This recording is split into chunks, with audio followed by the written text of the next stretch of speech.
You want to go. Yes, go travel, go explore, go find a new city, go reconnect with friends, go have fun. That's why we created OnGo, the trusted rapid COVID-19 self-test. OnGo gives you accurate COVID test results and peace of mind in just minutes. So anywhere you go, you know. You'll know if you're COVID-19 free, and you'll know you're protecting loved ones. OnGo is readily available at letsongo.com, Amazon, Walgreens, or Walmart.com. Use promo code ONGO15 for 15% off at letsongo.com today. Hello. My name is Dr. Mercurio Arborea, and I am the founder of the Arborea Institute. Through our unique blend of benign pharmacology, sensory therapy, and energy sculpting, we can guide you to a new, better, happier you.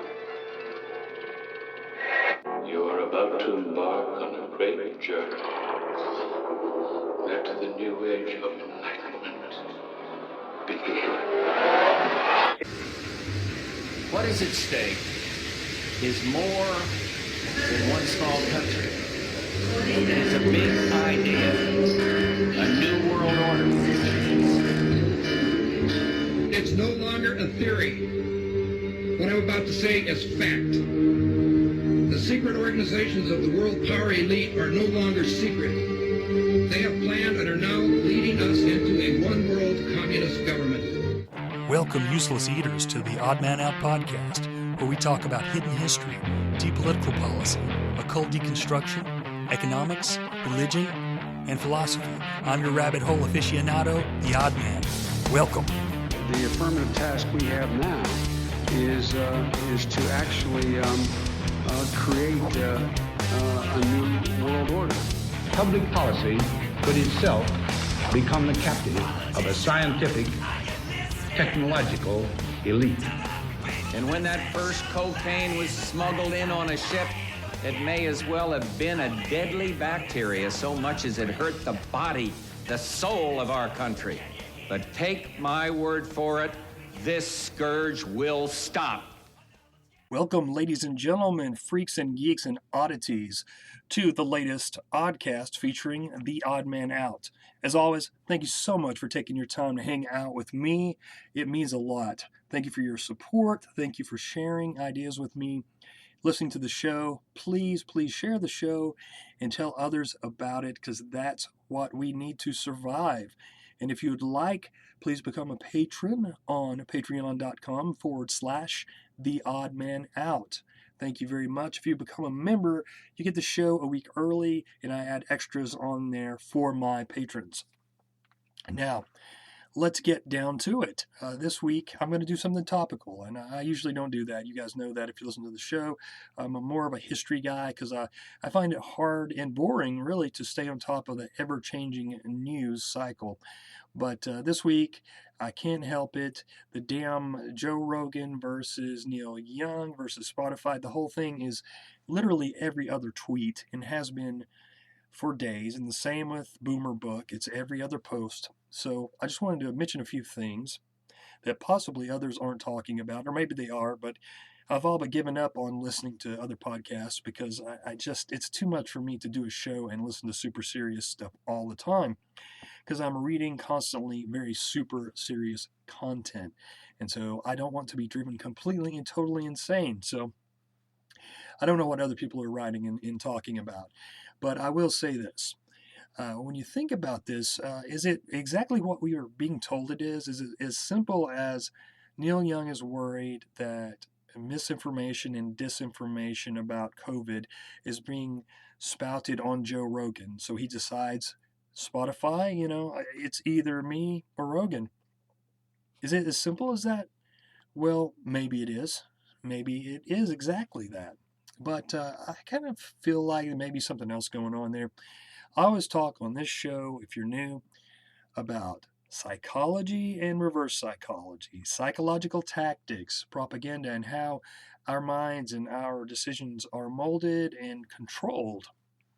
And sometimes our opposition comes out in support of something, so we'll be against it, or vice versa.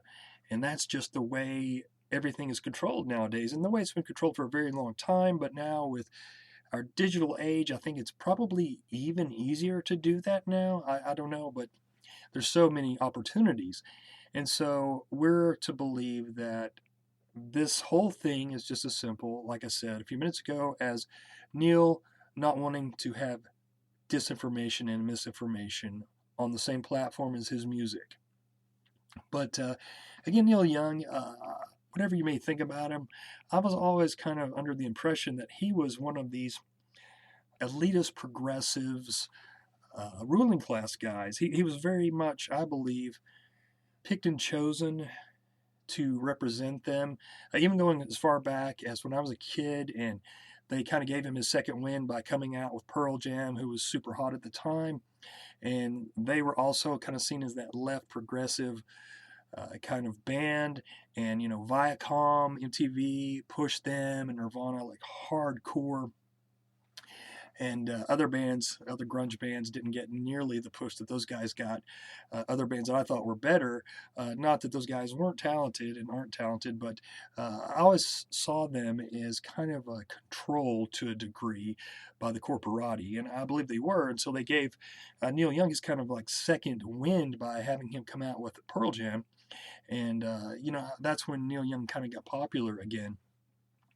But if you actually go back far enough, thanks to Dave McGowan, we see that Neil Young was a big part of the Laurel Canyon crew. If you read or have read Weird Scenes Inside the Canyon, a phenomenal book, he explains in there that Neil Young was a big part of that, and also a big Charles Manson supporter, one of the biggest ones, in fact. And maybe that doesn't have anything to do with who Neil Young is today, but I think if you look at the Laurel Canyon death count, it's really creepy. And if you read that book or have read that book, and you know that a lot of those musicians from the 60s they almost seem like they were put together, like the Monkees or something. It was very strange that they would all come to Laurel Canyon about the same time. And then, of course, there was the Lookout Mountain, which was a military complex right there by Laurel Canyon that was a fully developed film studio. They could film there, they could produce the film there, put it out. It was like a big movie set owned by the military, and nobody really knows exactly what was going on there. I'm not sure who owns it now. I know Jared Leto bought it at one time, which is pretty fitting, but a lot of crazy, weird things happened there. Of course, I guess most famously would be the Manson family, but a lot more than that. A lot of these 60s bands, including Neil Young, Crosby, Stills, and Nash, the Eagles. There's so many. Joni Mitchell, who just came out in support of Neil Young. She was a Laurel Canyon alumni. They had these houses that had underground tunnels that connected to one another. It was such a strange place, and a lot of weird things happened. And the sheer fact that all these musicians would gather there almost at the same time from around the country, and even with like Neil Young and Joni Mitchell, they were from Canada. And Neil just happens to show up at the exact time to hook up with Crosby, Stills, and Nash, and they became a super group. All these weird coincidences happened. I would just urge anyone to read that book. It will blow your mind, because it really seems like the 60s counterculture was put together, and LSD and these other drugs were injected into the whole thing. I don't know exactly, maybe just to destroy the culture in general, but maybe to destroy the Vietnam anti-war movement. It's kind of hard to tell what the Intel had in mind, but they've always been culture creators. And you say, well, why, besides destroying the anti-war movement, why would they want to do that? Why would the Intel community want to have this counterculture group that kind of poisons the well, if you will? Well, conflict creates change, and that's how they operate. So you have this change, this conflict, this chaos, so they can make their changes, make their order that they want to make. And that's how the government, GovCorp, the government and their corporati masters, that's how they work, through conflict. And of course, go back to Anthony C. Sutton's books, but the Hegelian dialectic and all that stuff. So I think that is interesting and maybe has nothing to do with this whole thing, but I think that Neil Young being such an important player in the Laurel Canyon deal, I don't know, it's at least interesting to me. And the fact that Joni Mitchell also was a Laurel Canyon alumni and come out recently in favor of Neil Young, I think maybe, I don't know, is at least interesting. Now, one of the things I thought was also kind of interesting was Neil Young last year sold 50% of his musical rights for $150 million. That's right, to a company called Hypnosis Songs Fund. That's a shitload of money. So Neil Young is not like, we kind of picture Neil as this guy wearing this flannel shirt, the stringy hair, and he's like an everyday man. But Neil Young is a freaking millionaire many times over. So that's just something to think about. And while we're talking about this, Pat Henry on Facebook, he posted that it's another article about this Hypnosis company acquires 50% of Neil Young's song catalog for $150 million. Underneath it says Blackstone and Hypnosis Song Management launch a $1 billion partnership to invest in songs, recorded music, and music IP and royalties. And underneath it says here, Blackstone announces appointment of Jeffrey B. Kindler, former chairman and CEO of Pfizer, as a senior advisor. And of course, we know that Mr. Schwarzman of Blackstone is a skull and bones man. So isn't it interesting how all these things connect? Also, Joe Rogan is a millionaire many times over and has many corporate sponsors. So despite what Elon said about, isn't it refreshing to have your news come from non-corporate sources? Sorry, Elon, that's not true whatsoever. Joe has a lot of corporate sponsors, but that's neither here nor there. Another thing I thought was kind of interesting. Now, Neil's kind of walked it back and said, that he didn't really mean to, he didn't really want to censor Joe Rogan. He just didn't want misinformation to get out there. And now he's got a big deal with Amazon. So now he's dealing with Jeff Bezos. So I'm sure that's so much better than Spotify. And don't get me wrong, Spotify sucks. Spotify is not good for the artists, for the musicians, for the comedians. They don't pay them correctly like they should. So I'm no fan of Spotify. I'm no fan of censorship. But could this be, now just hang out with me here, because on this show, if you're not familiar, as I said earlier, I talk about psychology, reverse psychology, and propaganda, okay? Sometimes things are put out in the mainstream that make us react. They know exactly how we'll react, of course. So if people who we see as our adversaries like something, most likely we're going to automatically hate it. And that's how partisan and divided we are. And so I've been saying here lately, you got the Rogan and Elon and Jordan Peterson to a certain degree, and Tulsi Gabbard, and maybe Dave Rubin and some of those other guys. And they're kind of seen, I believe, as the new right. Or at least they're being molded into that, even though, Joe was a Bernie bro. And I think that Tulsi supported Bernie as well. Of course, she's on the left. She said a few things that we like as people who regard individual liberty, but can we trust her? Can we trust her when she was a part of the CFR at one time? Can we trust Elon just because he makes a few good tweets and says a few good things we like that are common sense that many of us have been saying forever? Hello, Mr. Obvious again. This cult of personality culture where we just want to latch on to the first celebrity that says a few things that we like, it's really sickening. It's gross. The right is guilty of it. The left is guilty of it. Libertarians are just as bad as anyone about it, maybe even worse. So I think we need to be really careful because the enemy of our enemy is not always our friend, despite the common thought. And so I think that we need to be really careful who we could be tricked into supporting fully, blindly supporting. That's the thing, blindly supporting. Because, if somebody says something about one guy and we disagree with that statement, then we're going to take the other guy's side and we're going to blindly defend them. And that's the culture we're in. And you can see it on social media. It's disgusting because it's like nobody has the ability anymore to say, okay, I agree with this statement and that statement, but what about this? But what about that? I didn't like what you said there a few months ago, or you did a couple of years ago. It's like we forget immediately, and we want to believe so badly. We want somebody else to do the leading for us. We want that celebrity to agree with us so badly. Look at my celebrity. He's saying something I agree with. He's on my side. And we don't want to do that leading ourselves. And I don't know, man. It just, to me, it's nauseating. I think we really need to keep some healthy skepticism when approaching any of these mainstream stories. And maybe this Neil Young versus Joe Rogan and Spotify, maybe it's exactly what the mainstream is kind of reporting it as, but maybe it's something else altogether.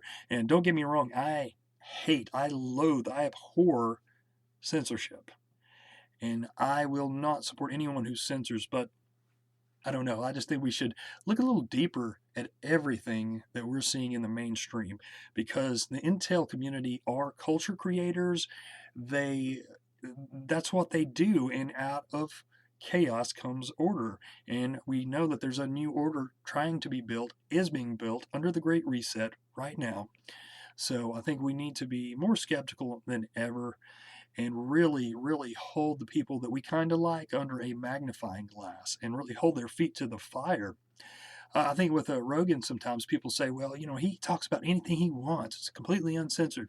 Well, there's things that he won't talk about or don't talk about, and you're not going to hear things about the Israeli government very much at all. You're not going to hear about the Council on Foreign Relations or the Atlantic Council or the Chatham House or this global network of groups that control so much that's going on. You're not going to hear about the Bank of International Settlements. You're not going to hear about the Fabian Society, I wouldn't think.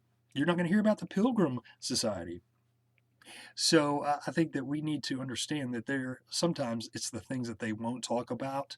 It's the self-censorship there that we don't even see because we don't think about it, because we don't hear it to think about it.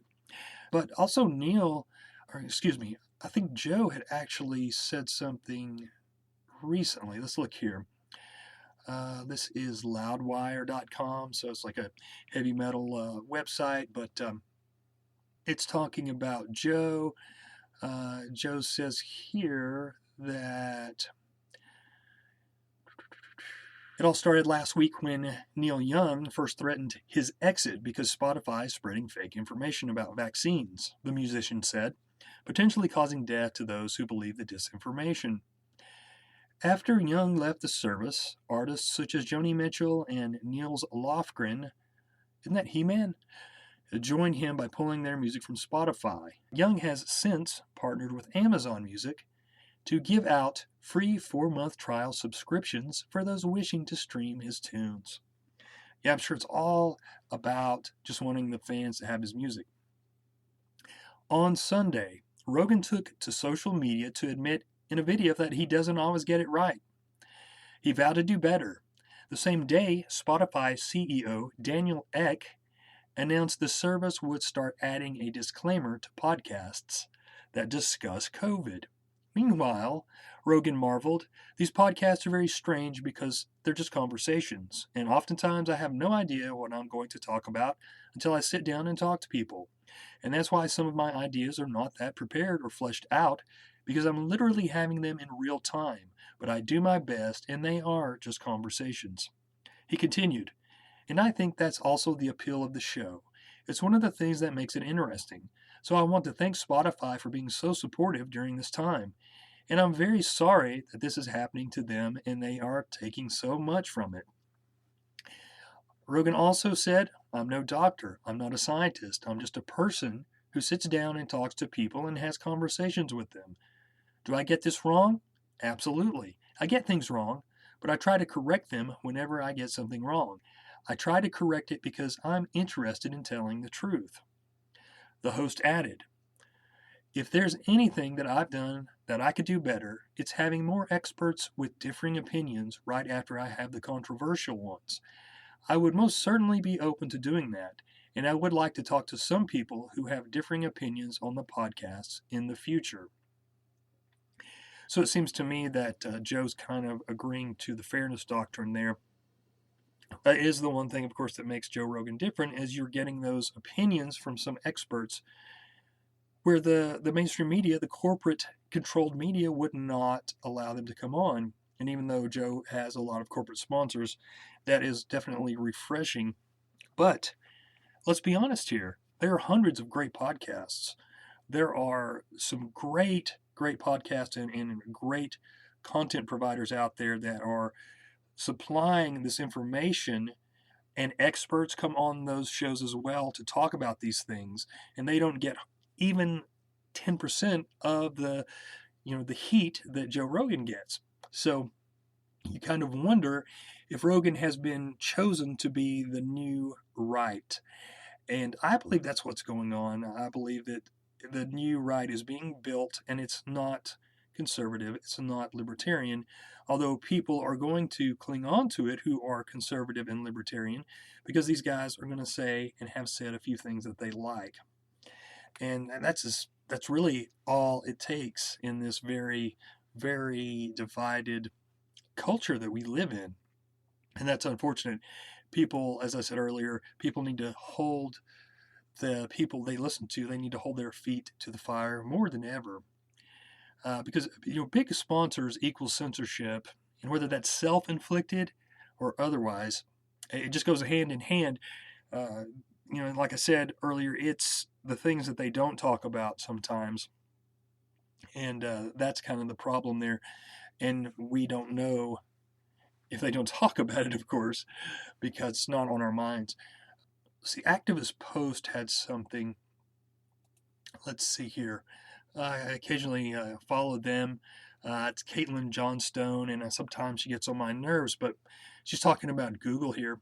I'm going to read this quickly, not the whole thing, but journalist Jonathan Cook has a new blog post out on his experience with being throttled into invisibility by Silicon Valley algorithmic suppression that will ring all too familiar for anyone online who creates content and who's been sufficiently critical of official Western narratives over the last few years.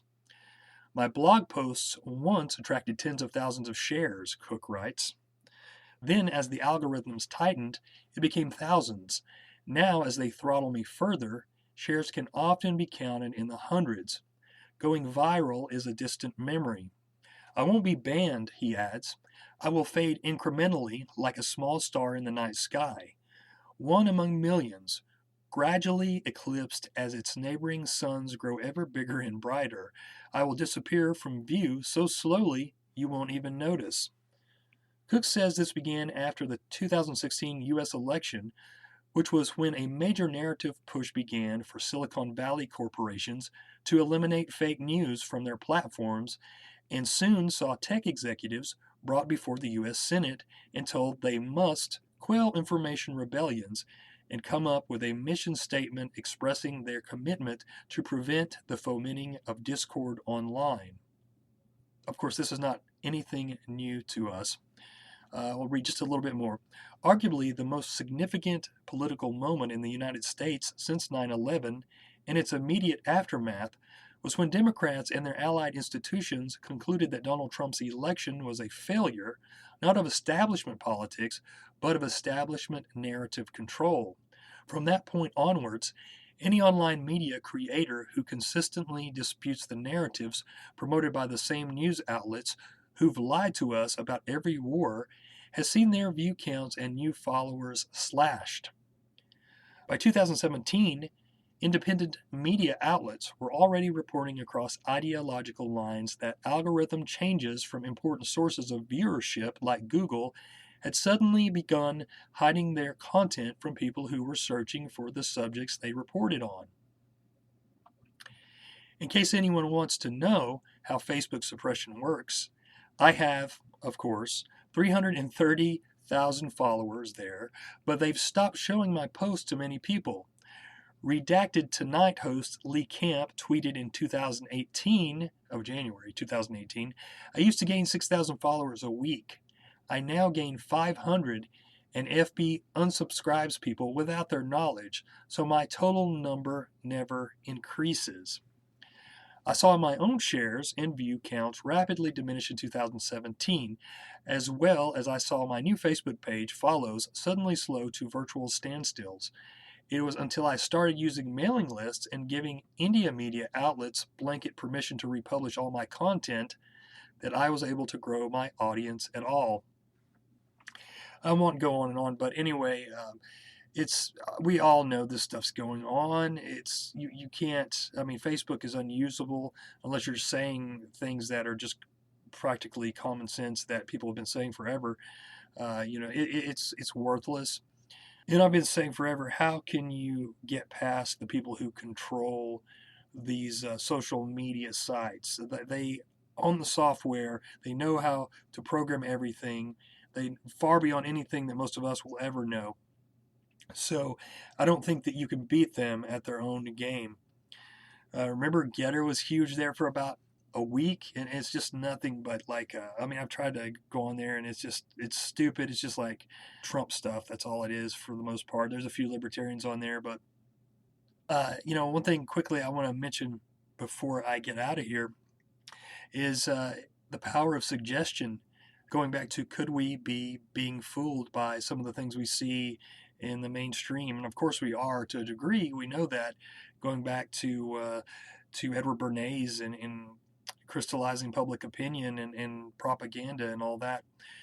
We know that they've been controlling what we think and do for a very long time. But the power of suggestion, I think, is so much stronger than I initially thought, even just a couple of years ago. And so whatever they put out in the mainstream, again, if it's seen as something that our adversaries are for, then we'll be against, and vice versa. And I think that they're basically telling people this is what you need to be upset about, and people will become upset about it. It's just the way it is. I think the only way to get away from it is to get away from social media, and I've been doing more and more of that. And as I said, I've got to where I'm not really listening to any other podcast anymore, except for some comedy podcasts that really have nothing to do with politics and social issues. Stuff like John Reap. I think he's a funny guy.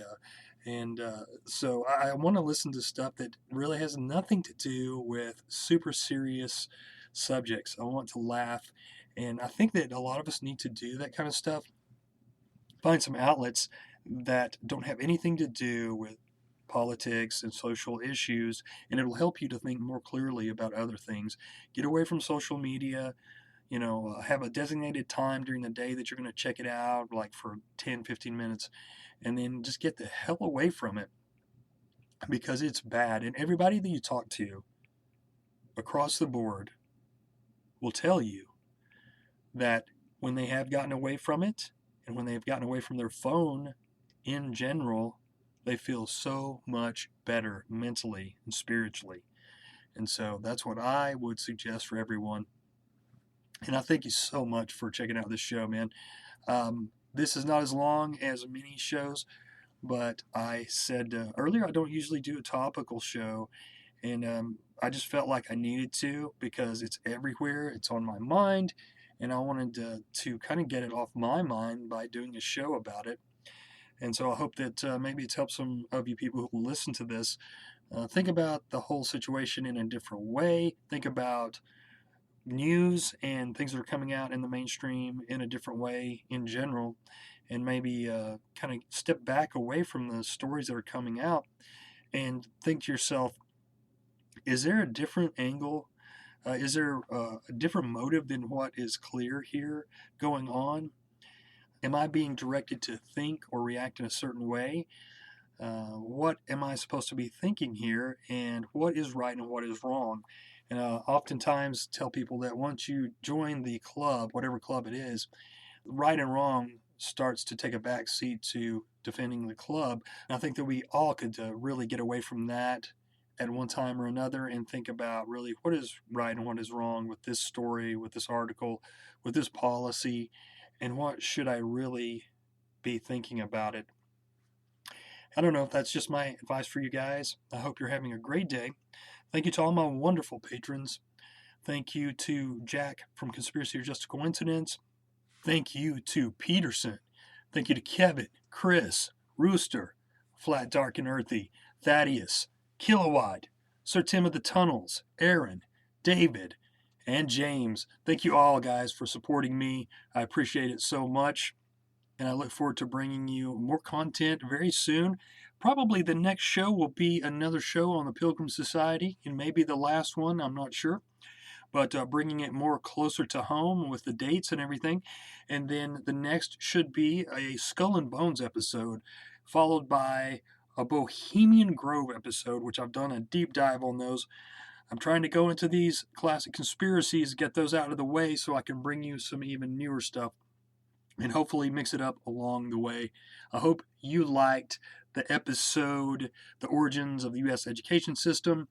I probably will do a part 2, but also in the Skull and Bones, it gets into the origins of education as well, so it may not be needed. But I hope you enjoyed that episode, and please tell other people about it. As I said before, please share the show, and I thank you so much for taking the time. Cheers and blessings, and remember, their order is not our order. See you guys.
The Butter Him Up Deal.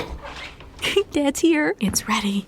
Do I smell McDonald's? Surprise! Wow, look at this. Did y'all win the lottery? It's just We Love You Wednesday. Wait a minute. Did the cell phone bill come today? There's a deal for every daddy at McDonald's. Now, get a McDouble, McChicken, 6-piece chicken McNuggets, and small fries. Buy one, get one for $1. At any size soft drink, just $1. Prices and participation may vary. Cannot be combined with any other offer. Valid for product of equal or lesser value. Family. It looks a little different for everyone. For some, it's mom and dad. For others, roommates who feel like family. And for others, it's your significant other, their golfing buddies, your children, a high school soccer team starting lineup, and oh look, they're all taking you up on the offer to stay for dinner, really testing the limits of that phrase, the more the merrier. But no matter where you call home, Geico makes it easy to bundle and save on home and car insurance. Easier than making 3 frozen pizzas and assorted frozen veggies into a cohesive meal.